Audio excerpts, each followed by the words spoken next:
Assalamualaikum warahmatullahi wabarakatuh. Saya Diah Kumalasari dari kelas 10 IPS akan mempresentasikan tentang pertempuran Surabaya yang terjadi tanggal 27 Oktober 1945 sampai 20 November 1945. Pertempuran Surabaya merupakan pertempuran tentara dan milisi pro kemerdekaan Indonesia dan tentara Britania Raya dan India Britania. Puncaknya terjadi pada tanggal 10 November 1945. Pertempuran ini adalah perang pertama pasukan Indonesia dengan pasukan asing setelah proklamasi kemerdekaan Indonesia dan satu pertempuran terbesar dan terberat dalam sejarah Revolusi Nasional Indonesia yang menjadi simbol nasional atas perlawanan Indonesia terhadap kolonialisme. Usai pertempuran ini, dukungan rakyat Indonesia dan dunia internasional terhadap perjuangan kemerdekaan Indonesia semakin kuat. 10 November diperingati setiap tahun sebagai Hari Pahlawan di Indonesia. Latar belakang dari terjadinya pertempuran Surabaya, yang pertama, keinginan sekutu untuk melucuti senjata tentara Jepang. Kedua, insiden Hotel Yamato. Ketiga, sekutu mengingkari janji dengan mengadakan gencatan senjata. Keempat, terbunuhnya Brigjen Malabi. Kelima, dikeluarkannya ultimatum oleh sekutu untuk menyerah tanpa syarat. Ketika gerakan untuk melucuti pasukan Jepang sedang berkobar, tanggal 15 September 1945, tentara Inggris mendarat di Jakarta, kemudian mendarat di Surabaya pada tanggal 25 Oktober 1945.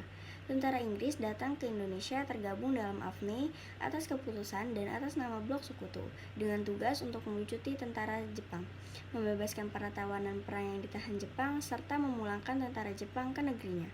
Namun selain itu, tentara Inggris yang datang juga membawa misi mengembalikan Indonesia kepada administrasi pemerintahan Belanda sebagai negeri jajahan Hindia Belanda. Nika ikut membonceng bersama rombongan tentara Inggris untuk tujuan tersebut. Hal ini memicu gejolak rakyat Indonesia dan memunculkan pergerakan perlawanan rakyat Indonesia di mana-mana melawan AFNI dan pemerintah Nika.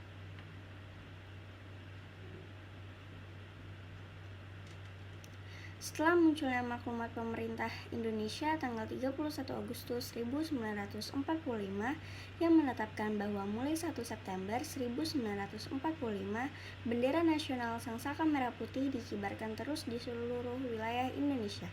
Gerakan pengibaran bendera tersebut makin meluas ke segenap pelosok kota Surabaya. Klimaks gerakan pengibaran bendera di Surabaya terjadi pada insiden perobekan bendera di Hotel Yamato. Sekelompok orang Belanda di bawah pimpinan Mr. Plotman pada hari tanggal 18 September 1945, tepatnya pukul 21, mengibarkan bendera Belanda. Tanpa persetujuan pemerintah RI daerah Surabaya di tiang pada tingkat teratas Hotel Yamato, sisi sebelah utara. Keesokan harinya, para pemuda Surabaya melihatnya dan menjadi marah karena mereka menganggap Belanda telah menghina kedaulatan Indonesia, hendak mengembalikan kekuasaan kembali di Indonesia, dan melecehkan gerakan pengibaran bendera merah putih yang sedang berlangsung di Surabaya. Tak lama setelah mengumpulnya massa di Hotel Yamato, Presiden Sudirman datang melewati kerumunan massa lalu masuk ke Hotel Yamato, dikawal Sidik dan Haryono. Sebagai perwakilan Republik Indonesia, dia berunding dengan Mr. Plotman dan kawan-kawannya dan meminta agar bendera Belanda segera diturunkan dari gedung Hotel Yamato. Dalam perundingan ini, Plotman menolak untuk menurunkan bendera Belanda. Perundingan berlangsung memanas. Plotman mengeluarkan pistol dan terjadilah perkelahian dalam ruang perundingan.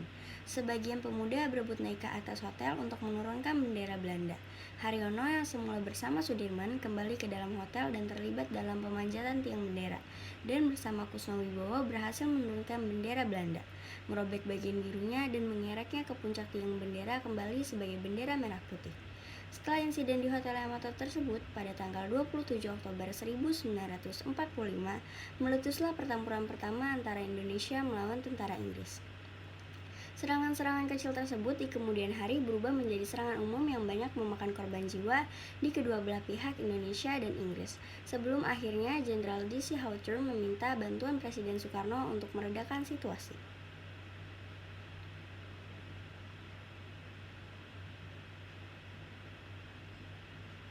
Setelah gencatan senjata antara pihak Indonesia dan pihak tentara Inggris ditandatangani pada tanggal 29 Oktober 1945, keadaan berangsur-angsur mereda. Walaupun begitu, tetap saja terjadi bentrokan-bentrokan bersenjata antara rakyat dan tentara Inggris di Surabaya. Bentrokan-bentrokan bersenjata di Surabaya tersebut memuncak dengan terbunuhnya Brigadir Jenderal Malabi yang saat itu menjadi pimpinan tentara Inggris untuk Jawa Timur. Pada tanggal 30 Oktober 1945 sekitar pukul 20.30, kematian Malabi ini menyebabkan pihak Inggris marah kepada pihak Indonesia dan berakibat pada keputusan pengganti Malabi, Mayor Jenderal Eric Carden Robert Mercer, untuk mengeluarkan ultimatum 10 November 1945 untuk meminta pihak Indonesia menyerahkan persenjataan dan menghentikan perlawanan pada tentara AFNI dan administrasi Nika.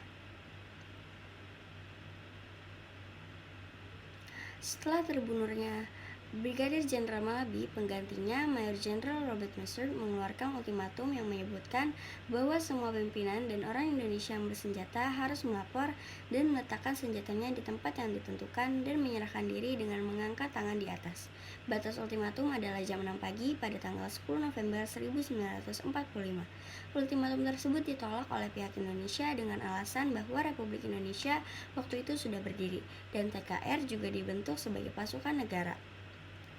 Bung Tomo di Surabaya, salah satu pemimpin revolusioner Indonesia yang paling dihormati. Pada 10 November pagi, tentara Inggris mulai melancarkan serangan. Pasukan sekutu mendapatkan perlawanan dari pasukan milisi Indonesia. Selain Bung Tomo, terdapat juga tokoh-tokoh berpengaruh lain dalam menggerakkan rakyat Surabaya pada masa itu. Beberapa datang dari latar belakang agama seperti Kiai Haji Hashim Asy'ari, Kiai Haji Wahab Hasbullah. Perlawanan rakyat yang pada awalnya dilakukan secara spontan dan tidak terkoordinasi makin hari makin teratur. Pertempuran ini mencapai waktu sekitar 3 minggu.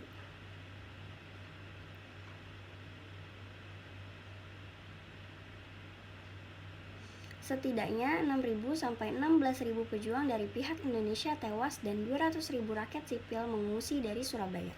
Korban dari pasukan Inggris dan India kira-kira sejumlah 600 sampai 2.000 tentara. Pertempuran berdarah di Surabaya yang memakan ribuan korban jiwa tersebut telah menggerakkan perlawanan rakyat di seluruh Indonesia untuk melakukan perlawanan. Banyaknya pejuang yang gugur dan rakyat sipil yang menjadi korban pada hari 10 November ini kemudian dikenal sebagai Hari Pahlawan oleh Republik Indonesia hingga saat ini. Terima kasih, sekian dari saya. Wassalamualaikum warahmatullahi wabarakatuh.